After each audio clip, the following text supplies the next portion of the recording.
Ezrat Hashem, on va continuer l'étude du Sha'arei Kedusha.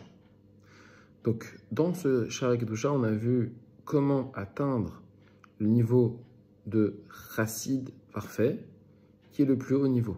On était passé par les étapes du Benoni, puis du Tzadik. Le Benoni, celui qui fait autant de mitzvot que de Averot, Tzadik qui en fait plus, et le Tzadik Gamour qui contrôle son Yetzer Hara, et enfin le Chassid, lui qui a éliminé son Yetzer Hara. Donc là, il nous donne une technique pour arriver à ce niveau.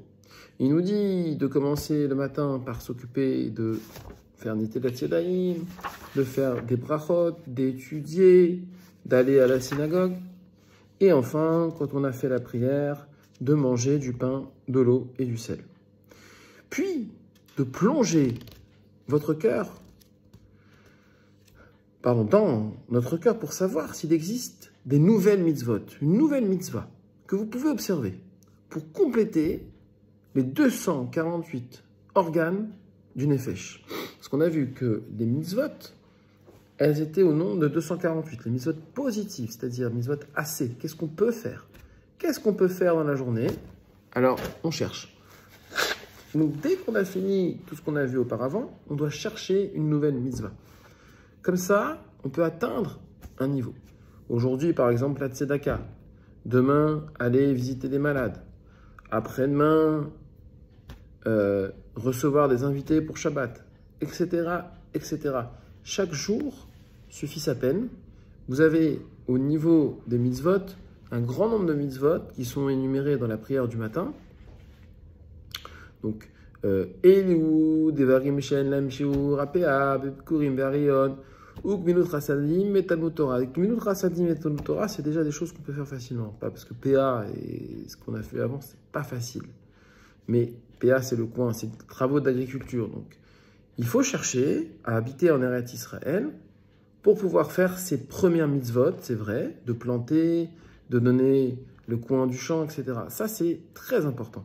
Mais quand, Chas v'Shalom, on n'habite pas en Eretz Israël, alors on commence par Gmilut Rasadim, des actes de bonté, chercher à faire du bien autour de soi, de façon vraiment constante, et Talmud Torah, étudier la Torah.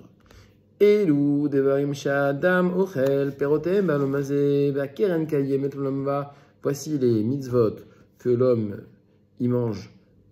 Donc une partie dans ce monde, une autre partie dans le monde futur. Et donc là, il te donne tout ça. Il te donne Gmilut Rasadim, Bikur Cholim, Ve'achnasat Orchim, donc recevoir les invités. Tout ce qu'on vient de citer.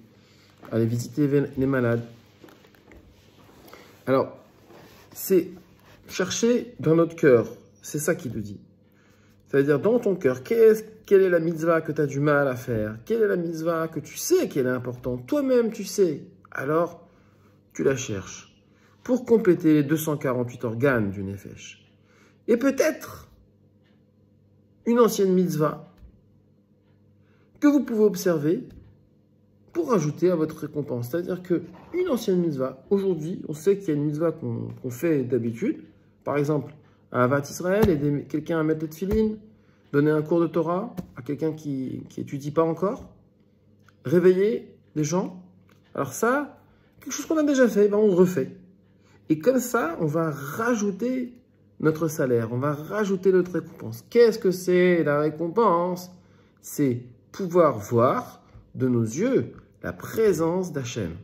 C'est ça la récompense des mitzvot. Alors, allez à votre travail avec un cœur pur, sans mensonge ni tromperie. Première chose. Deuxième chose, ne cherchez pas à devenir riche, mais seulement à gagner suffisamment pour subvenir à vos besoins. Et faites de la Torah votre première priorité et de votre travail une chose secondaire. Donc, on récapitule. Allez à votre travail avec un cœur pur. Donc déjà, ne pas tricher, ne pas mentir, ne pas... Voilà, tout ce qui est interdit. Et ensuite, cherchez à gagner bien pour pouvoir vivre et faire les mitzvot, mais pas pour avoir des dépenses superflues. Et enfin, troisième chose, faire de la Torah une priorité. Pouvoir apprendre, réciter et pensez à la Torah même au travail. Car il est dit, celui qui ramassait beaucoup n'en avait pas, celui qui ramassait peu n'en avait pas. Il s'agit de la manne. C'est-à-dire que la manne, c'est ce qu'on récolte au travail, c'est l'argent, la manne. Celui qui travaille beaucoup sur ses traits de caractère, sur la Torah, sur l'étude de la Torah, dans le Pardes, donc les 4 parties de la Torah, eh bien lui, il va en ramasser beaucoup. Et il va en avoir beaucoup. N'acceptez pas de cadeaux, car il est dit dans le proverbe, celui qui déteste les cadeaux vivra. Donc c'est pareil, quand on est au travail, ne pas chercher à obtenir des cadeaux. Parce que c'est marqué dans les proverbes, de repousser au maximum les cadeaux. Et quand Dieu rend pauvre, et il rend riche, et c'est lui qui vous donne le pouvoir d'avoir des richesses, c'est Hachem. Être au travail, c'est une bracha plus importante que d'étudier la Torah. Pourquoi? Parce que c'est plus dur de penser à Hachem. Et donc, la récompense, elle est plus dure. Évidemment qu'il faut des BD Torah qui étudient la Torah toute la journée. Et il faut aussi des gens qui travaillent. Mais les gens qui travaillent doivent faire ce qui est marqué là. C'est-à-dire étaler l'étude qu'ils ont fait auparavant, avant d'aller travailler. Étaler cette étude par une pensée et par une application concrète dans le travail. C'est pas juste je pense à la Torah et puis je fais mon travail. Non. Dans mon travail, je cherche à voir la présence d'Hachem de façon concrète. Je cherche à voir la main d'Hachem. Je cherche à voir qui tire les ficelles des marionnettes.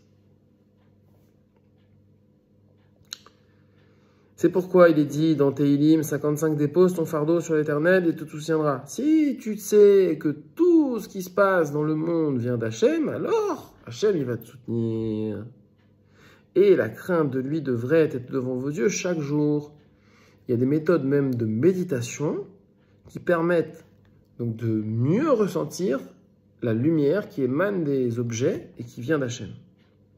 Et bien de façon intellectuelle déjà, et de façon émotionnelle, on doit s'habituer à voir dans tout ce qui existe la présence d'Hachem. Pourquoi?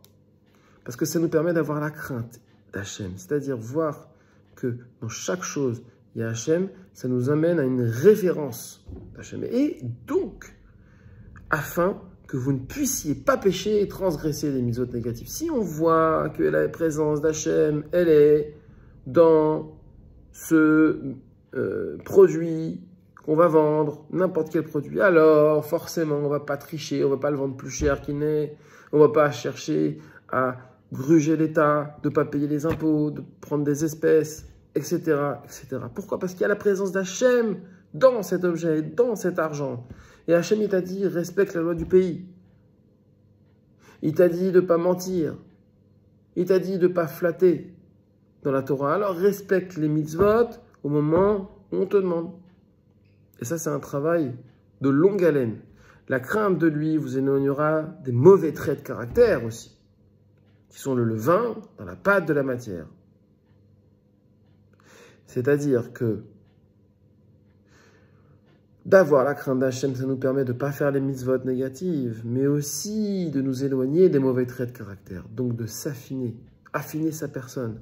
Aujourd'hui, il se passe ça, c'est Hachem qui le fait.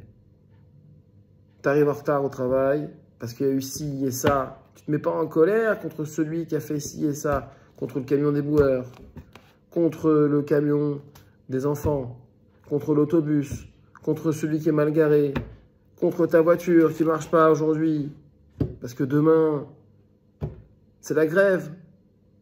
Et alors, il va falloir prendre la voiture, et toi, ta voiture, elle ne marche pas. Alors, tu dois prendre ton vélo, tu vas y aller à pied, mais tu t'énerves pas. Pourquoi? Parce que c'est Hachem qui te fait ça.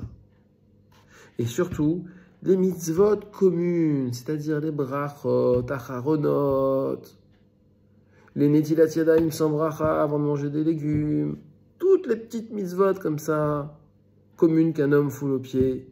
Si on a la crainte d'Hachem, qu'on sait qu'Hachem, il est dans l'objet qu'on utilise, alors forcément, on ne pourra pas en arriver à transgresser des mitzvot communes que d'habitude, on aurait tendance à faire parce que c'est facile.